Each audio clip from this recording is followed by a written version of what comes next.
Hi, I'm Dr. Nathan Clough. I'm the Vice President of Arms and Armor, and I'm on the board of the Oakeshott Institute. And I want to talk to you today about this. This is the Arms and Armor Iberian Mace. So this is a reproduction of an original piece. The original dates to, I'd say, the middle of the 13th century, right around 1250. Right?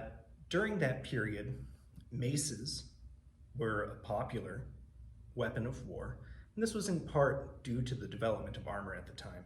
So in the 13th century, knightly armor really centered around mail, right? So what we would call chainmail often today, over a cloth garment.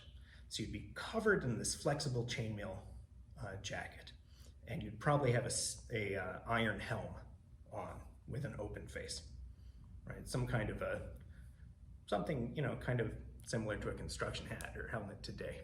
I actually have this sallet here to show you. This is a couple hundred years more recent than the 13th century. This would be from the 15th century, but it's the same basic idea, right?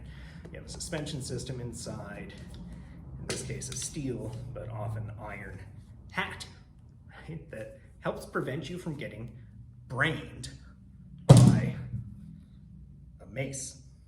Now this thing, if you got hit by it, right, deals essentially a kind of crushing damage, right? It's not going to cut you.